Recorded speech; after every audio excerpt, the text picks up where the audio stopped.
Welcome to Classic Comedy of Old Time Radio. I'm your host, Ron Eckelbarger. Once again, we get to live the life of Riley. This is episode number 142 of The Life of Riley, and is entitled, Riley Switched at Birth. Today's show originally aired on February 1st, 1947. Treff, the greatest suds discovery in 2,000 years. Treff brings you The Life of Riley.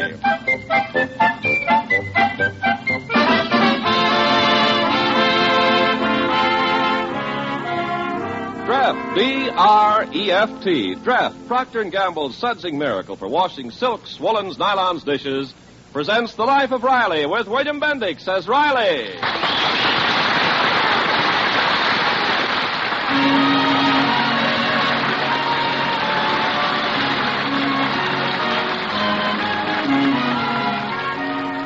Well, another day has dawned in the little California bungalow of Chester A. Riley. And so far, our hero has managed to stay out of trouble. But it's still very early. At the moment, Riley is relaxing in the living room in his corduroy-covered Morris chair, while his wife and young son iron out a labor problem. Now, don't argue, Junior. I want that garage cleaned out today. Do you hear me? Yeah, I heard you, but gee whiz, Mom. Do I have to, Pop? But certainly, Junior. You must always obey your mother. And as long as I'm the head of this house, your mother's going to wear the pants.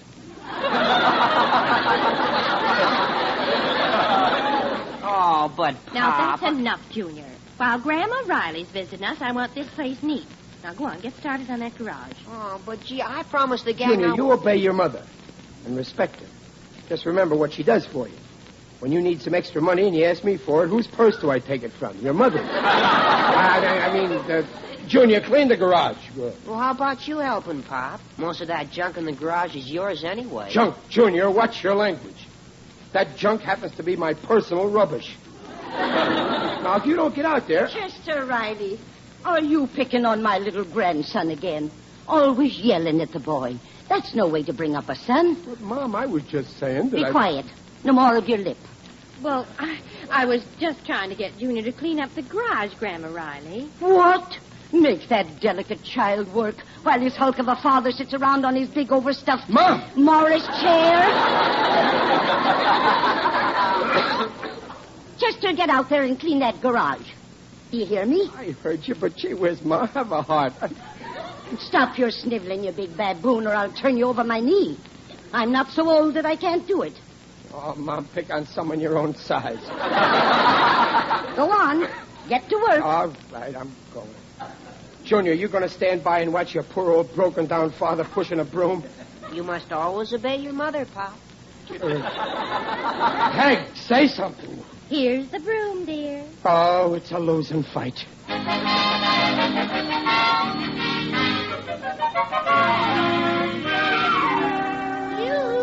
Mr. Riley, it's me, Waldo Benny. I'm in the garage, Waldo.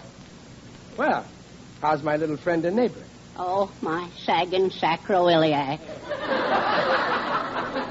Trouble with your wife again, Waldo? Yes, we had an awful fight last night at dinner. We were having pig's feet, and I said I didn't like it. Oh, boy, that must have made her sore. What happened? Mr. Riley, were you ever kicked in the teeth by a pig's foot? Poor Waldo, you sure got it tough. Here's part of my newspaper. Nothing like reading bad news in a paper to take your mind off your own troubles. Oh, that's your hometown paper, isn't it? Yep, Brooklyn Daily Eagle. Is anything interesting going on there? Oh, plenty. I see by this ad here that my pal Joe McArdle is enlarging his brewery. Oh, he must be doing very well. Yeah. We used to live behind that brewery, Waldo. Oh. The view wasn't very good, but the air was certainly intoxicating. Hey, here's another interesting item, Waldo. This'll kill you. Read it, Mr. Riley. Yeah. Nurse confesses baby mix-up. Miss Cassandra Kelsey, former nurse at the Canarsie Maternity Home, who died yesterday, left a note in which she confessed that on February 9th, 1908, while employed at the maternity home, she suddenly felt an uncontrollable impulse to change babies. Well, somebody has to change babies. No, you don't get it, Waldo. It means that she mixed them up. Listen. Oh. Miss Kelsey admitted that she switched the name tags of 3 newborn infants with the result that 3 mothers went home with babies that were not really theirs. She gave no explanation for her strange act other than to say, I gave the prettiest babies to the prettiest mothers. Ain't that a panic, Waldo? Well, now, I'm not so sure, Mr. Riley. Oh, Waldo, where's your sense of humor? It's a scream. Hey, what was the name of that maternity home? Canarsie? Canarsie? Well, if that ain't... Waldo, I was born right there in that same hospital. My father was the night janitor there. Mr. Riley, you were actually born in that same home where that woman switched the babies. Oh, dear. Oh, dear. Well, sure, I was born... Oh, I know what you're thinking, but don't worry, I'm okay. You see, the paper says that these babies got mixed up way back on February 9th, 1908. But I wasn't born until February 9th, 1908.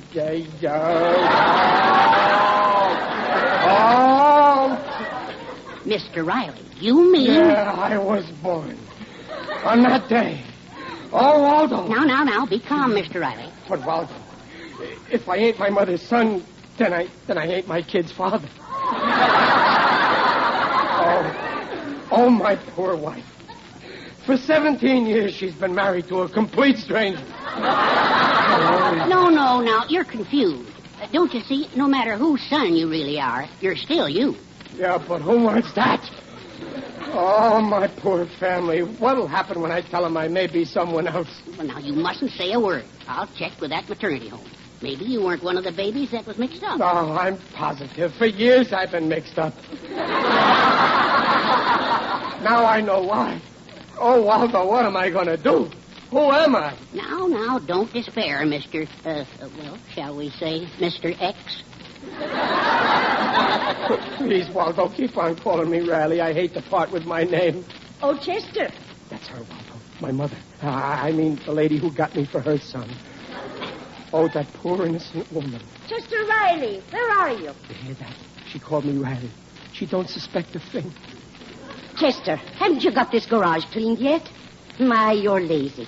I don't know where you get it from. Sometimes I wonder if you're my own son. No, don't say that. Listen, Mom. Don't mom me. All right, Mrs. Riley. But if we can't be mother and son, can't we go on just being friends? Oh, stop your gibbering. You get to work on this garage right away. I'll be back. Oh, Papa. It'll break her heart when she finds out I ain't her real son. Now, take it easy. Maybe you are. Maybe it's all a mistake. Let's just wait and see what develops. Yeah, but it won't be easy. I won't have any peace of mind until I find out one thing. Is I is or is I ain't her baby.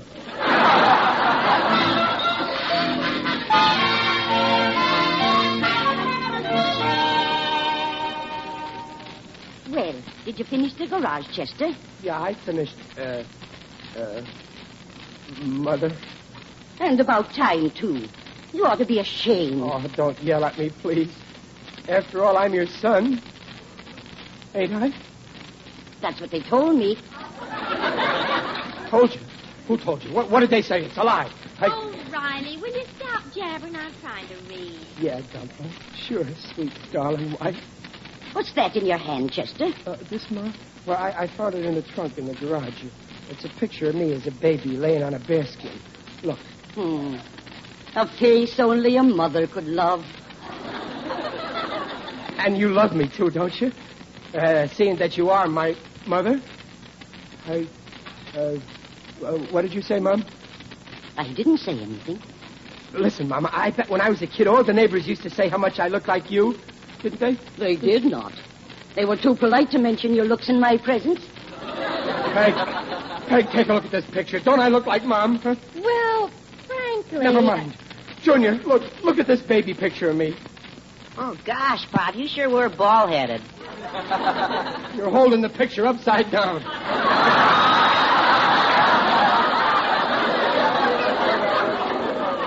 Come on, tell me, who do I look like?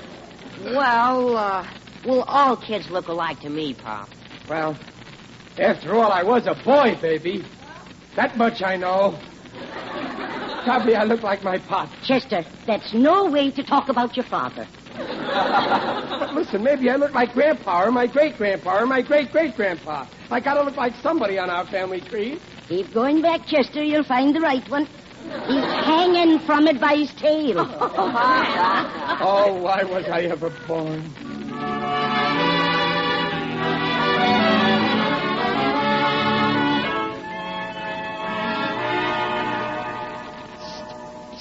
Waldo. Oh, Mr. Riley, you got my message? Yeah, I've been looking all over the library for you. Silence, please. Yes, ma'am, sorry. I've been right here in the reading room. Mr. Riley, I got a telegram from that maternity home. And it's all a mistake. Waldo, tell me it's a mistake. No, it's as bad as we thought it was. The records show that only 3 babies were born on that same day, and you were one of them. And that nurse switched all the babies. Oh, then I ain't really the Riley baby. No, And that sweet little old lady in my house ain't really my mother. definitely not. But I want her for my mother. Silence, please. Yes, ma'am, sorry. Oh, Waldo. Now, control yourself, Mr. X. Remember, if you're not Riley, you may be somebody who's better off. Now, how would you like to be the rightful heir to $10 million? I don't want it. When you add that $10 million to the $60 a week I'm making now, it'll put me in a higher income tax bracket. And $10 million? Yes. One of the 2 other babies you could have been exchanged for is Hugo Dalrymple III. He inherited $10 million. And then if I'm a Dalrymple, that $10 million is really mine. $10 million. Oh, boy. If you don't keep quiet, I'll have you thrown out of the library. Oh, yeah? Who do you think you're talking to? I'll buy this library and throw you out. Yes, sir. Sorry. See, Waldo, ain't it wonderful to be rich? Tell me, how did you find out about this rich Dalrymple? Well, I found a magazine article about it. Here. He just bought a yacht for $1 million. What? He's got his nerve throwing out my dough on yachts. He's taking the bread out of my starving family's mouth. But there's still $9 million left. That's right, $9 million. All mine. Oh, the wonderful things I'll be able to do for pay. Now she can have Mrs. Zabisco, the cleaning woman, come in twice a week. And I can send the kids to the best colleges. And my mother, my dear old mom. I'm giving her $2 million outright. Now, wait. Remember, she's not your real mother. The court may not allow it. Well, then I don't want the money. Well, but if you're Dalrymple, it's yours. That's right. Well, I'll get around it when the court ain't looking. I'll slip the $2 million into her purse. Now, come on, we got to get a lawyer. We got to get hold of that dough. I want action. I want to get started. Now, wait. We must be sure of our ground. You may not be Dalrymple after all. Remember, there was still another baby born that day, and his name was Thaddeus W. Jukes. Jukes? Well, how much dough these Jukes people got? Not a cent. Then I'm a Dalrymple. You can't be sure. Now, this book here is all about the Jukes family. And they have quite a reputation. They have, right? Well, money ain't everything. It's good to be famous, too. What is my family famous for? Huh? Every one of them were lunatics. Lunatics? No. Yes, it's all in this book. All the women turned out to be morons and thieves. Oh, the women, but I'm a man. The men were all killers. Killers? Waldo, I may be a killer. Maybe. This book describes a typical Juke reaction. Tell me, did you ever have a red film come over your eyes? Did you ever feel a blind rage taking hold of you? Yeah, lots of times. At ball games. I always yell, kill the umpire. Well, a lot of people yell that. Yeah, they all yell it, but I mean it. Oh, Waldo, if I'm a Juke... Now, don't jump at conclusions. You may be a Dalrymple. No, I feel more like a Jukes. I got all the reactions. But I never actually killed anyone. That shows I'm okay, don't it? Well, not necessarily. This book points out that lots of the Jukes men committed murder while they were unconscious of their acts. Oh, this is terrible. From now on, I can't take chances. I gotta stop going around while I'm unconscious.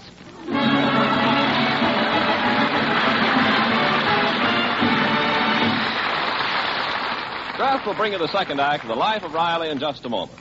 Meantime, this is Ken Carpenter with some wonderful news for you ladies. Listen to this. Dreft. Procter & Gamble's amazing Suds Discovery washes dishes so clean they shine even without wiping.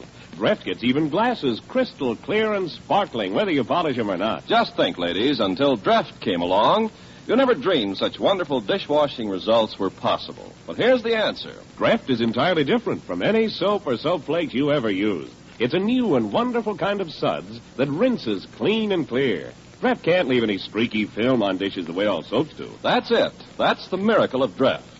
With no soapy streaks to wipe away, your Dreft-washed china and glasses dry so sparkling they're ready to grace the finest dinner table.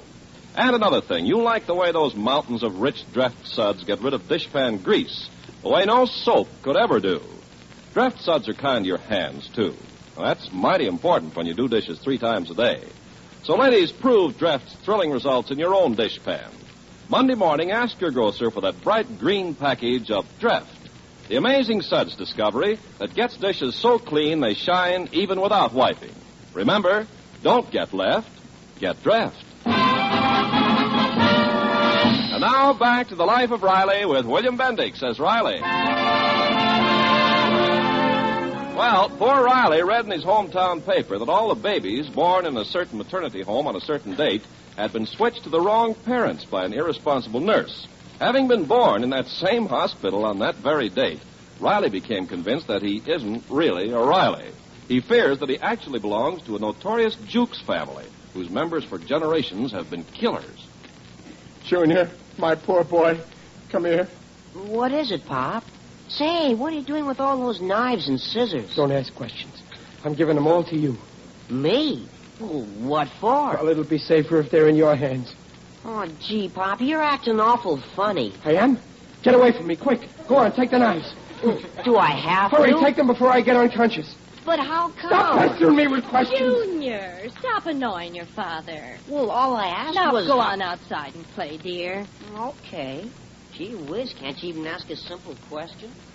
Riley, is something wrong? Something on your mind? No, there's absolutely nothing in my mind. It's the same as always. Why? Well, nothing. It's just that you look kind of worried. No, I'm okay. I gotta go now, Peg. I promised Jim Gillis I'd see him tonight. Oh, must you go? You went out last night. I wish you'd stay home tonight. I'm a little nervous. Well, why should you be nervous, Dumpling? Haven't you seen this paper? Yeah. Here, look. Killer strikes again. Last night, the ruthless killer who's kept the city in a state of terror struck down another innocent victim. Police are convinced that this is the act of a homicidal maniac. Oh, no, Peg. You hear what it says? A homicidal mania. A maniacal homia. I mean a motorcycle woman. Riley, control yourself. What are you getting so excited about? Oh, wait a minute. The murder was last night, but I got an alibi. I was playing poker with Gillis last night. What are you muttering about? Peg, I was playing poker last night. Well, I know. That's why I think you ought to stay in tonight. Oh, what a relief. Peg, I was playing poker last night. I know. You just told me. Oh. What's wrong now? But I may have been unconscious. I just think I was playing poker. What do you mean you think? What's the matter with you, Riley? Will you act like... Oh. Hello? Oh, hello, Mr. Gillis. What? Oh, just a minute. Oh, it's Jim Gillis. He wants to know when you're coming over. Gillis, huh? Peg, listen. Ask him if I was at the poker game last night. Well, what on earth? Peg, please don't ask questions. Just do me this favor. Ask him. It's very important. All right. It's the silliest thing ever heard of. Hello, Mr. Gillis. Listen, was my husband at the poker game last night? I said, was my husband at the poker game? Would you mind repeating that question again? Oh, I see. Hey, fellas, Riley's missus wants to know, was Riley at the poker game last night? Them nosy wives always checking up. Riley must be on a spot. We got to protect him. Oh, yeah. Leave it to me. Hello? Yeah, I'm still here, Mrs. Riley. Bad connection. Yeah. Listen, Riley wasn't at the poker game. Well, sure, I'm sure. No, honest, we didn't see him all last night. Riley wasn't nowhere near here. Yes, I believe you. Yes. Goodbye. Well, that's funny, Riley. Jim Gillis said you weren't at the poker game. But you I wasn't, but it's true. Riley, what's this all about? Peg, run for your life!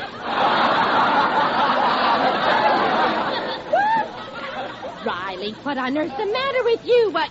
You're acting going crazy. Well, you see, the thing I got my dog. Oh, you can't even talk straight. Now, look, dear, please lie down and relax. I'll talk to you when you're in your right mind again. She'll have a long, long wait.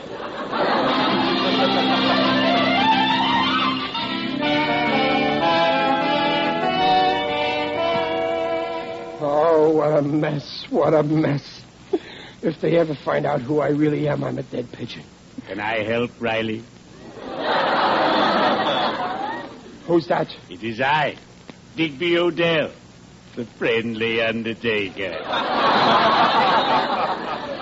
Oh, hello, Digger. Greetings, Riley. You're looking fine. Very natural. Hey, Digger, what are you doing out in the street in your underwear? Underwear? Yeah. This is my uniform. You forget I'm a member of the UEPTT. UEPTT? The Undertakers, Embalmers, and Pallbearers Track Team. Tonight, we Undertakers staged a walking race. Yeah, well, who won? I did. I broke the record.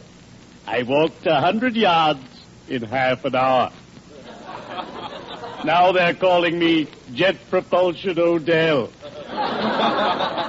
Listen, Digger, I'm in an awful hole. Tell me about it. If you're in a hole, I'd be glad to smooth things over.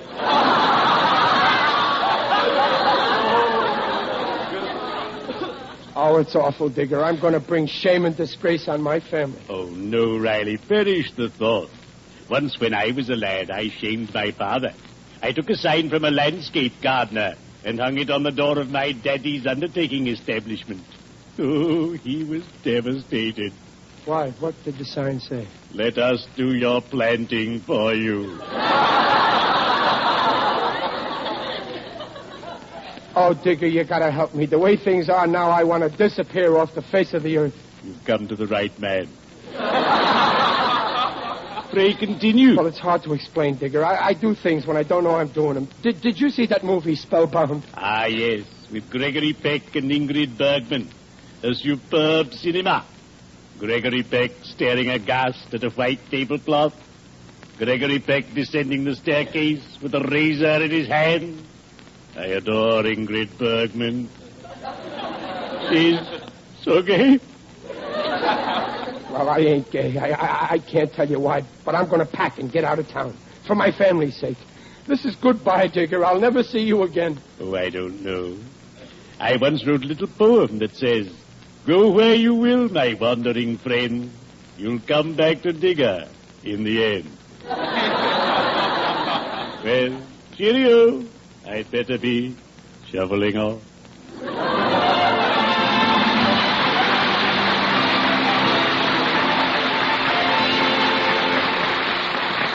Here's your suitcase, Mr. Riley. Thanks, Waldo. Well, I'm all packed. I better get going before the family gets back. They'll miss you, Mr. Riley. Yeah, it's the only way. Did you pack the little mementos of my family? Peg's picture and my daughter Babs' Bobby socks? Yes, but I didn't know what to put in to remind you of Junior. I won't forget my poor boy. I'm wearing his football nose guard over my heart. Oh, Waldo, I hope they won't forget me either. Well, I won't let them. I'll tell them that you did this for their sake. No, Waldo. It's better that they don't know nothing. Let them go on thinking of me as Riley, the happy father, instead of Jukes, the happy murderer. I'll keep your secret. Now, you'd better hurry before they get home. Yeah. I just want to say goodbye to my house. Goodbye, house. And my Morris chair. Goodbye, Morris. Oh, Waldo. Riley, we're home. Hey, Mother. Hi, Pop. The movie was over early. Evening, Waldo. Chester, take your hat off in the house. Well, I was just going out, Mother. I mean, Mrs. Riley. Madam. What do you mean, madam? Riley, where were you going at this hour? Hey, look, Mom. He's got a suitcase, too. Well, Riley, what are you up to? You'd better tell them, Mr. X. Listen, everybody. I'm doing it for you, honest. Doing what? I'm leaving home. What? Leaving home? the idea. Why? Well, I just got some terrible news. I found out that I'm kind of not quite right in the head. Well, what's news about that? Oh, Riley, honest. You don't understand. I was a mixed-up baby. They mixed up all the babies in that hospital the night I was born. What hospital? In Brooklyn, the Canarsie Maternity Home. So what? You weren't born in any hospital? I wasn't born? Honest? That was just your father's bragging. He wanted the neighbors to think he could afford to send his wife to a private hospital. Well, then where was I born? In the back seat of a buggy on the way to the 6th Ward chowder party and picnic.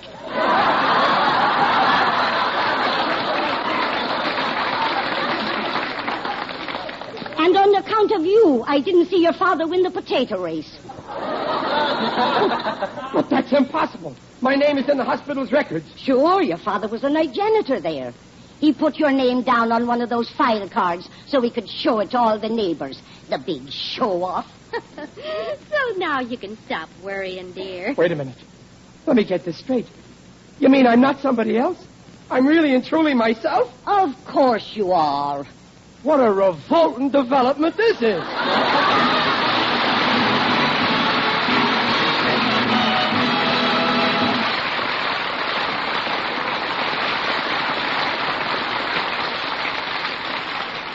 Rileys will be back in half a minute. Ladies, Dreft opens up a brand new world of beauty for your silks, nylons, and woolens. Yes, Dreft performs washing miracles no soap in the world can do. Why, Dreft makes your stockings look lovelier and wear longer than any soap or soap flakes you've ever used. As for woolens, say, Dreft washes your precious new sweaters, blankets, baby things softer and fluffier than ever before. Lingerie, too, shares in new beauty with Dreft. Those gentle Dreft suds keep dainty underthings brighter, fresher, gayer than any suds before in history. Here's why. Unlike soaps, Dreft suds rinse clean and clear. Dreft leaves no dulling soap film to make your nice things look old and faded before their time. So, ladies, keep your lovely wardrobe dressed up with Dreft. Remember, don't get left, get Dreft.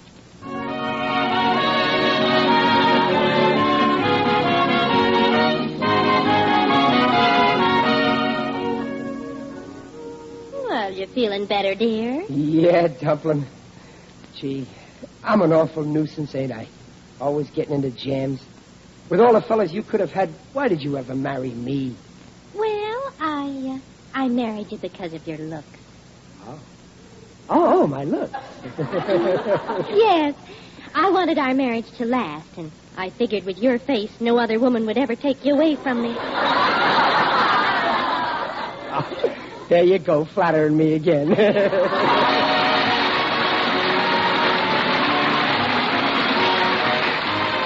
Procter & Gamble, makers of Dreft, the sudsing miracle for silks, nylons, woolens, dishes, invites to be their guest next week to hear the life of Riley with William Bendix as Riley.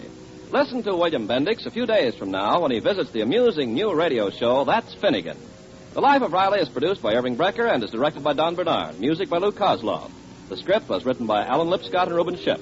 Mrs. Riley is Paula Winslow, Digger Odell is John Brown. Others in the cast were Tommy Cook, Dink Trout, Jane Morgan, and Constance Stone. This is Ken Carpenter inviting you to listen again next week to The Life of Riley and reminding you for faster, brighter, safer cleaning than any suds before in history, use Dreft. Don't get left, get Dreft.